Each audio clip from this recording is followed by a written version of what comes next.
Hello everybody, welcome to my YouTube channel Sandip Chandra SBHS। West Bengal গভর্নমেন্টের DA এরিয়ার নিয়ে যে নোটিফিকেশান প্রকাশিত হয়েছে রিসেন্টলি, যার নাম্বার হচ্ছে 996F/P2, 997F/P2, 998F/P2। এই তিনটে নোটিফিকেশান যেগুলো সরকারি কর্মচারীদের জন্য, যারা ডিএর এরিয়ার প্রাপক, তাদের জন্য প্রকাশিত হয়েছে। ইংলিশ নোটিফিকেশনটা অনেকেই দেখেছেন, অনেকেরই সেখানে ল্যাঙ্গুয়েজ বোঝার অসুবিধার জন্যে আমি এইখানে সেই তিনটে নোটিশের বা নোটিফিকেশনের যে বাংলা যে বক্তব্যটা সেটা এখানে তুলে ধরার চেষ্টা করেছি। যতটা পারা গেছে যে টার্মগুলোকে ঠিকঠাক রেখে করবার চেষ্টা করা হয়েছে। যদি কোনো জায়গায় কিছু অফিসিয়াল টার্মে কিছু অসঙ্গতি থেকে থাকে, সেগুলো আপনারা অবশ্যই বুঝতে পারবেন। যতটা পারা যাচ্ছে আমি চেষ্টা করছি আপনাদের সুবিধার্থে বিষয়টাকে বুঝিয়ে দেওয়ার জন্যে। প্রথমটা রয়েছে নাম্বার 996F/P2। পশ্চিমবঙ্গ সরকার অর্থ দপ্তর নবান্ন হাওড়া থেকে বিজ্ঞপ্তি দেওয়া হয়েছে 13ই মার্চ 2026। বিষয় হচ্ছে কর্মরত রাজ্য সরকারি কর্মচারীদের বকেয়া মহার্ঘ ভাতা। যেহেতু 23শে ফেব্রুয়ারি 2009 তারিখে 1690F, 1691F এবং 1692F নম্বর বিজ্ঞপ্তি অনুসারে পশ্চিমবঙ্গ পরিষেবা বেতন ও ভাতা সংশোধন বিধি 2009 প্রকাশিত হয়েছিল, যেহেতু ভারতের মাননীয় সুপ্রিম কোর্ট 5ই ফেব্রুয়ারি 2026 তারিখে SLP সিভিল নাম্বার 22628, 22630/2022 এর প্রেক্ষিতে এপ্রিল 2008 থেকে ডিসেম্বর 2019 পর্যন্ত সময়ের বকেয়ার মহার্ঘ ভাতা সংক্রান্ত একটি রায় প্রদান করেছেন। সেই সব কর্মচারীদের জন্য যাদের বেতন ও ভাতা 2009-এর বেতন সংশোধন বিধি দ্বারা পরিচালিত হতো, এবং এই বিষয়ে একটি নজরদারি কমিটি বা মনিটরিং কমিটি গঠন করেছেন। যেহেতু কেন্দ্রীয় অনুদানপ্রাপ্ত প্রকল্প সহ অন্যান্য বকেয়া পাওনা এবং বিভিন্ন চলমান সমাজ কল্যাণমূলক ও উন্নয়নমূলক দায়বদ্ধতার কারণে রাজ্যের আর্থিক সীমাবদ্ধতা রয়েছে, যেহেতু রাজ্য সরকারি কর্মচারীদের স্বার্থ ও কল্যাণও রাজ্য সরকারের কাছে অত্যন্ত গুরুত্বপূর্ণ, এবং যেহেতু রাজ্য সরকার 2016 সালের জানুয়ারি থেকে কর্মচারীদের জন্য human resource management system HRMS module চালু করেছে, সেহেতু উপরোক্ত বিষয়গুলো বিবেচনা করে রাজ্য সরকার এপ্রিল 2008 থেকে ডিসেম্বর 2019 পর্যন্ত সময়ের বকেয়া মহার্ঘ ভাতা ডিএ এরিয়ার্স পর্যায়ক্রমে প্রদান করার সিদ্ধান্ত গ্রহণ করেছে। তদনুসারে প্রথম পর্যায়ে বকেয়া মহার্ঘ ভাতা প্রদানের পরিকল্পনাটি নিচে জানানো হলো। নাম্বার 1, জানুয়ারি 2016 থেকে ডিসেম্বর 2019 পর্যন্ত সময়ের বকেয়া মহার্ঘ ভাতা AICPI অনুযায়ী গণনা করা হবে এবং এটি দুটি সমান কিস্তিতে প্রদান করা হবে। প্রথম কিস্তি মার্চ 2026-এ এবং দ্বিতীয় কিস্তি সেপ্টেম্বর 2026-এ। 2 নম্বর, বকেয়া মহার্ঘ ভাতার এই অর্থ প্রদান নজরদারি কমিটি কর্তৃক নির্ধারিত চূড়ান্ত বকেয়া ভাতার পরিমাণের সাথে সমন্বয় বা অ্যাডজাস্টমেন্ট সাপেক্ষ। 3 নম্বর, এপ্রিল 2008 থেকে ডিসেম্বর 2015 পর্যন্ত সময়ের বকেয়া মেটানোর পদ্ধতি যথাসময়ে বিজ্ঞপ্তি দিয়ে জানানো হবে। নাম্বার 4, A, B এবং C গ্রুপস শ্রেণীভুক্ত কর্মচারীদের বকেয়া মহার্ঘ ভাতা তাদের নিজস্ব সাধারণ ভবিষ্যনিধি বা GPF অ্যাকাউন্টে জমা করা হবে, এবং ডি অর্থাৎ গ্রুপ ডি শ্রেণীভুক্ত কর্মচারীদের বকেয়া সরাসরি তাদের ব্যাংক অ্যাকাউন্টে নগদে প্রদান করা হবে। নাম্বার 5, সাধারণ ভবিষ্যনিধিতে অর্থাৎ GPF-এ জমা হওয়া বকেয়া অর্থ জমা হওয়ার তারিখ থেকে 24 মাস পূর্ণ হওয়ার আগে অগ্রিম বা চূড়ান্ত উত্তোলনের জন্য গণনা করা হবে না। অবসর গ্রহণ বা মৃত্যু বা পদত্যাগের ক্ষেত্রে এটি প্রযোজ্য নয়। 6 নম্বর, ড্রয়িং অ্যান্ড ডিসবার্সিং অফিসারদের DDO দের জমা দেওয়া বকেয়া ভাতার বিলগুলি ট্রেজারি বা pay and accounts office PAO বরাদ্দের প্রত্যাশায় প্রসেস করতে পারবে।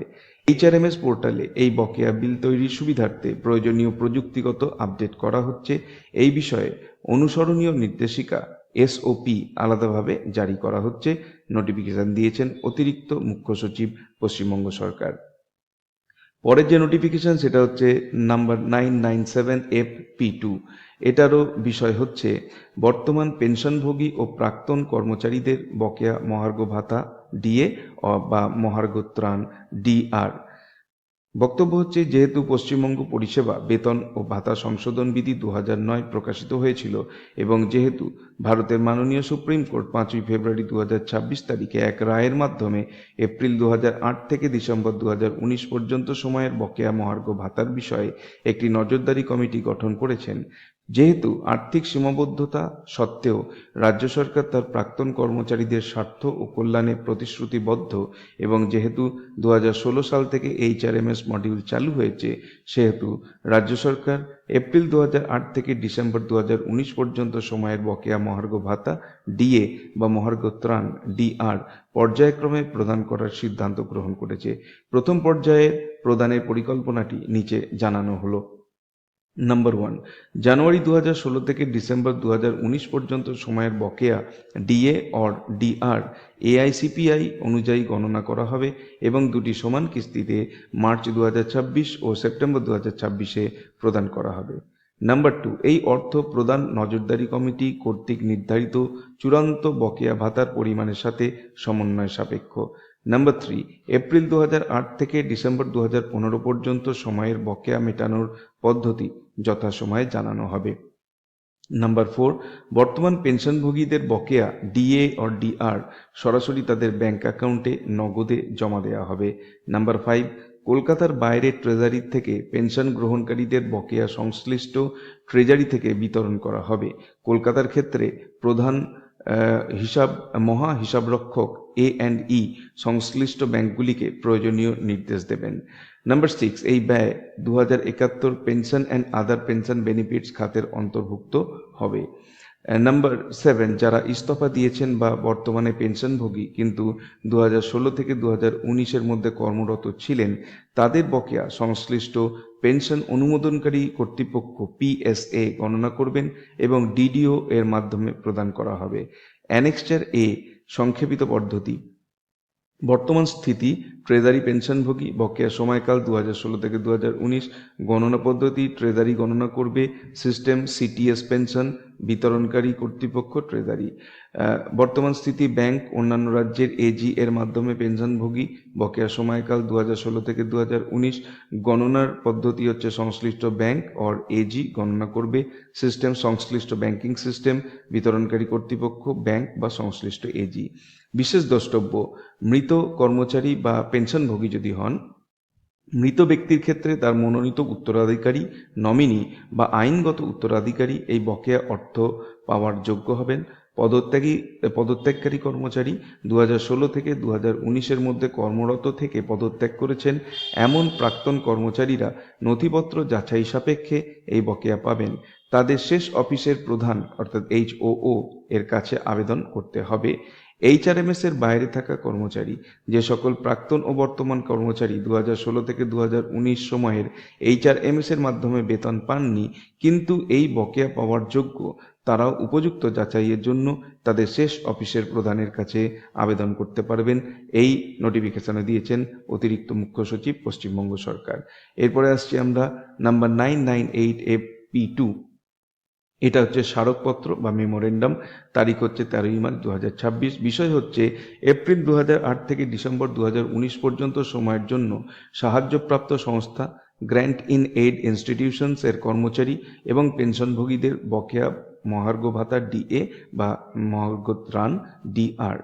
এপ্রিল 2008 থেকে ডিসেম্বর 2019 পর্যন্ত সময়ের জন্য সাহায্যপ্রাপ্ত সংস্থাগুলি যেমন সরকারি সাহায্যপ্রাপ্ত শিক্ষা প্রতিষ্ঠানের শিক্ষক ও অশিক্ষক কর্মচারী, বিধিবদ্ধ সংস্থা স্ট্যাটিউটরি বডিজ, সরকারি উপক্রম গভর্নমেন্ট আন্ডারটেকিংস, পঞ্চায়েত, পৌর নিগম বা পৌরসভা এবং স্থানীয় স্বায়ত্তশাসিত সংস্থা ইত্যাদির কর্মচারী ও পেনশনভোগীদের বকেয়া মহার্ঘ ভাতা বা মহার্ঘ ত্রাণ প্রদানের বিষয়টি গত কিছু সময় ধরে রাজ্য সরকারের বিবেচনাধীন রয়েছে। পয়েন্ট নাম্বার 2, যেহেতু এই ধরনের প্রতিষ্ঠানগুলির কর্মচারী এবং পেনশনভোগীদের বিস্তারিত তথ্য সংশ্লিষ্ট প্রশাসনিক দপ্তর এবং বা অথবা তাদের প্রশাসনিক নিয়ন্ত্রণাধীন সংস্থাগুলির কাছে সংরক্ষিত রয়েছে, তাই জানুয়ারি 2016 থেকে ডিসেম্বর 2019 পর্যন্ত সময়ের জন্য প্রতিটি কর্মচারী ও পেনশনভোগীর বেতন, ভাতা এবং পেনশনের প্রত্যয়িত তথ্য অথেন্টিকেটেড ডিটেলস সংশ্লিষ্ট প্রশাসনিক দপ্তরগুলিকে দ্রুত সংগ্রহ করতে বলা হচ্ছে। এর মধ্যে প্রতি মাসে তাদের প্রকৃতপক্ষে প্রদত্ত মহার্ঘ ভাতা এবং মহার্ঘ ত্রাণের বিস্তারিত তথ্য অন্তর্ভুক্ত থাকতে হবে। 3 নম্বর বলছে বকেয়া মহার্ঘ ভাতা বা মহার্ঘ ত্রাণ ডিএ অর ডিআর প্রদানের পদ্ধতি বা মোডালিটিগুলি পরবর্তীকালে অর্থ দপ্তরের সম্মতিক্রমে এবং সংশ্লিষ্ট প্রশাসনিক দপ্তরগুলি কর্তৃক বিজ্ঞপ্তি আকারে প্রকাশ করা হবে। এই নোটিফিকেশন দিচ্ছেন অতিরিক্ত মুখ্য সচিব, পশ্চিমবঙ্গ সরকার, অর্থ দপ্তর। এই ছিল আজকের ভিডিওর বিষয়বস্তু। ভিডিওটি ভালো লাগলে অবশ্যই এটাকে একটা লাইক করবেন। চ্যানেলে নতুন এসে থাকলে চ্যানেলকে সাবস্ক্রাইব করার সাথে সাথে পাশের বেল বাটনে প্রেস করবেন, যাতে করে পরবর্তীকালে এই ধরনের ভিডিওর লিঙ্ক আপনারা সরাসরি পেতে পারেন। দেখা হবে নেক্সট ভিডিওতে। Till then, good bye and thank you.